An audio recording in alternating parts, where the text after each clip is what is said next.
ప్రపంచాన్ని అమెరికా అధ్యక్షుడు Donald Trump భయపెడుతున్నాడు. కానీ అదే సేమ్ ట్రంప్ని అక్టోబర్ 1 భయపెడుతుంది. అవును, అక్టోబర్ 1తో ట్రంప్ వణికిపోతున్నాడు. సాధారణంగా అమెరికా బడ్జెట్ని అక్టోబర్ 1న ఆమోదిస్తారు. కానీ ఇప్పటి వరకు అమెరికన్ కాంగ్రెస్లో బడ్జెట్ ఆమోదం పొందలేదు. ప్రతినిధుల సభలో రిపబ్లికన్లకు మెజార్టీ ఉంది. సెనేట్లో మాత్రం డెమోక్రాట్ల ఆధిపత్యం కొనసాగుతుంది. పైగా ట్రంప్ బడ్జెట్ను ఆమోదించేది లేదంటూ డెమోక్రాట్లు భీష్మించారు. ఇప్పుడు బడ్జెట్ ఆమోదం పొందకపోతే ట్రంప్ ప్రభుత్వానికి కష్టాలు తప్పవు. జీతాల చెల్లింపు, ఆరోగ్య సంరక్షణ, ప్రభుత్వ ఖర్చులకు చేతిలో చిల్లి గవ్వ లేకుండా పోతుంది. సో అక్టోబర్ 1 గండం నుంచి ట్రంప్ ఎలా బయటపడతాడు? అమెరికా ఆర్థిక వ్యవస్థ షట్ డౌన్ అవుతుందా? డెమోక్రాట్లు ఎందుకు బిల్లుకు మద్దతు ఇవ్వడం లేదు? అమెరికా షట్ డౌన్ అయితే ప్రపంచంపై ప్రభావం పడుతుందా? Let's watch. అక్టోబర్ 1 అంటే ఎందుకు ట్రంప్కు భయం? అమెరికా బడ్జెట్కు వచ్చిన తిప్పలు ఏంటి? ట్రంప్కు అనుకూలంగా డెమోక్రాట్లు ఓట్లేస్తారా? మన దేశంలో 6 సీజన్లు ఉంటాయి. ఈ సీజన్లను మనం ఋతువులు అని పిలుస్తాం. అమెరికాలో మాత్రం అధికారికంగా 4 సీజన్లే ఉంటాయి: వసంతం, గ్రీష్మం, శరత్, శిశిర. కానీ అనధికారికంగా అగ్రదేశంలో మరో సీజన్ కూడా ఉంది. ఇది ప్రతి 2 నెలలకు ఒకసారి వస్తుంది. ఆ సీజన్ పేరు షట్ డౌన్. షట్ డౌన్ అంటే నిలిపేయడం లేదా మూసివేయడం అని అర్థం. అమెరికన్ ప్రభుత్వం బడ్జెట్ను నిర్ణయించలేకపోయింది. మళ్లీ షట్ డౌన్ ఆందోళనలు వ్యక్తమవుతున్నాయి. అసలు ఏమిటి ఈ షట్ డౌన్? సాధారణంగా అమెరికాలో ఆర్థిక సంవత్సరం అక్టోబర్ 1 నుంచి ప్రారంభమవుతుంది. సో కొత్త ఆర్థిక సంవత్సరానికి అమెరికాకు కొత్త బడ్జెట్ అవసరం. అంటే కొత్త నిధుల బిల్లు కావాల్సిందే. ఒకవేళ కొత్త బడ్జెట్ను ప్రతిపాదించకపోతే ఖర్చు చేయడానికి నిధులు ఉండవు. ప్రస్తుతం డొనాల్డ్ ట్రంప్ ప్రభుత్వం చేతిలో చిల్లి గవ్వ కూడా లేదు. తాజాగా ట్రంప్ రిపబ్లికన్ పార్టీ కొత్త బడ్జెట్ను రూపొందించింది. అమెరికన్ కాంగ్రెస్లో 2 విభాగాలు ఉంటాయి. అమెరికన్ కాంగ్రెస్ అంటే ఆ దేశపు పార్లమెంట్. ఇందులో ఒకటి ప్రతినిధుల సభ, మరొకటి సెనేటర్ల సభ ఉంటాయి. బడ్జెట్ కార్యరూపం దాల్చాలంటే 2 సభలు ఆమోదించాల్సి ఉంటుంది. ప్రతినిధుల సభలో రిపబ్లికన్ పార్టీ బడ్జెట్ను ఈజీగా ఆమోదించుకుంటుంది. ఎందుకంటే అక్కడ ట్రంప్ పార్టీకి మెజార్టీ ఉంది. కానీ అసలు సవాల్ సెనేట్లో ఉంటుంది. సెనేట్లో బిల్లు పాస్ అవ్వాలంటే 60 మంది సెనేటర్ల ఓటు తప్పనిసరి.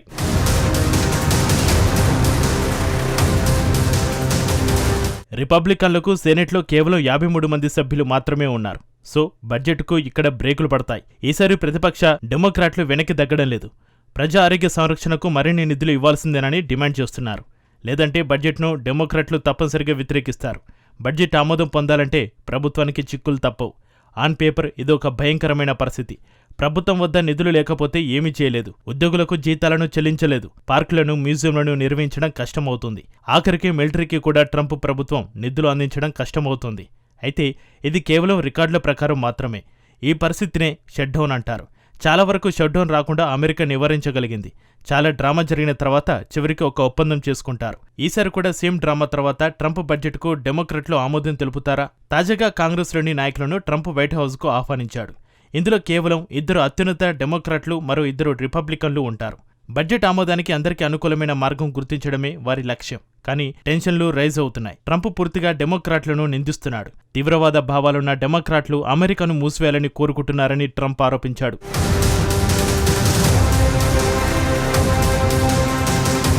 అమెరికాకు గొప్ప ఆర్థిక వ్యవస్థ ఉందని ట్రంప్ చెప్పాడు.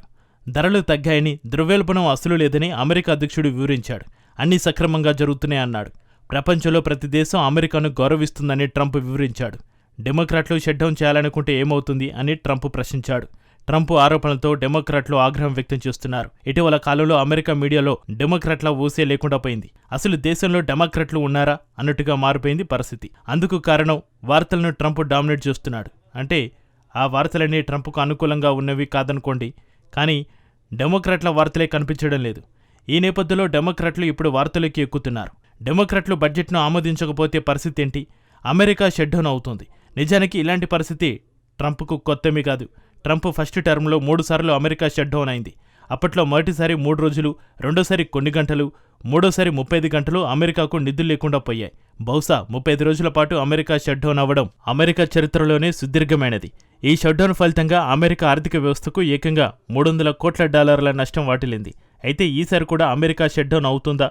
ఒకవేళ షట్ డౌన్ అయితే మాత్రం అమెరికా పరిస్థితి దారుణంగా మారుతోంది.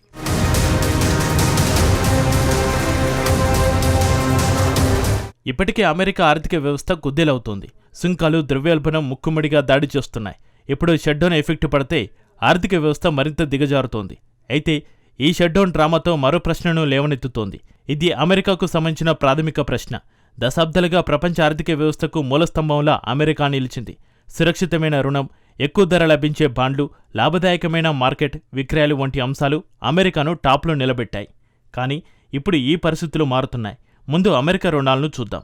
అమెరికాలో ప్రభుత్వాలు లేదా కంపెనీలు రుణాలను పొందాలంటే బాండ్లను జారీ చేస్తాయి. రుణదాతలు ఆ బాండ్లను కొనుగోలు చేస్తారు. దానికి బదులుగా వడ్డీ వస్తోంది.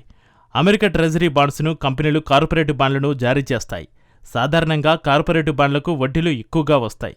అయితే ఇందులో దివాళా తీసేందుకు అవకాశం దేనికి ఉంటుంది? ప్రభుత్వానికా లేక కంపెనీకా? సహజంగా కంపెనీలు దివాళా తీయొచ్చు. అందుకే కార్పొరేట్ వడ్డీలు అధికంగా ఉంటాయి. కానీ ఇక్కడ కొన్ని లోపాలు కూడా ఉన్నాయి. ట్రెజరీ బాండ్ల కంటే 2 మైక్రోసాఫ్ట్ బాండ్లు తక్కువకే ట్రేడ్ అవుతున్నాయి. సింపుల్గా చెప్పాలంటే గవర్నమెంట్ బాండ్ల కంటే మైక్రోసాఫ్ట్ బాండ్లు తక్కువ వడ్డీలోనే ఇస్తున్నాయి. సో ప్రభుత్వ బాండ్ల కంటే మైక్రోసాఫ్ట్ బాండ్లే బెటర్ అని వాన్వర్డ్ లాంటి ఫండింగ్ కంపెనీలు చెబుతున్నాయి.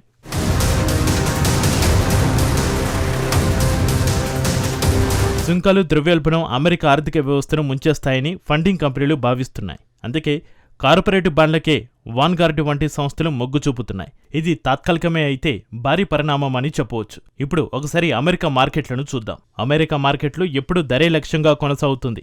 అందుకు 2 కారణాలు ఉన్నాయి. ఒకటి, అమెరికాలో తలసరి ఆదాయం ఎక్కువ. రెండోది, యూరోప్ దేశాల కంటే అమెరికా అతిపెద్ద ఆర్థిక వ్యవస్థ. సో అమెరికన్ మార్కెట్లోకి ఎంట్రీ ఇస్తే లక్షల డాలర్లను సంపాదించుకోవచ్చు. కానీ ఇప్పుడు ఆ పరిస్థితులు కనిపించడం లేదు.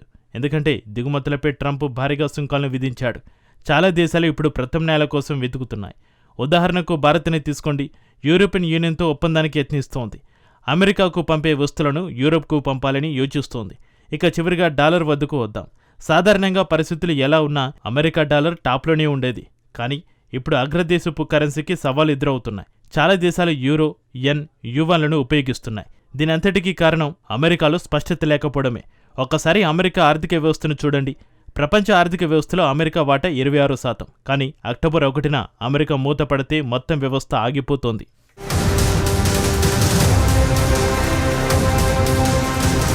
మరింత వివరంగా చెప్పాలంటే అమెరికా షట్డౌన్ ప్రభావం ప్రపంచంపై పడుతోంది.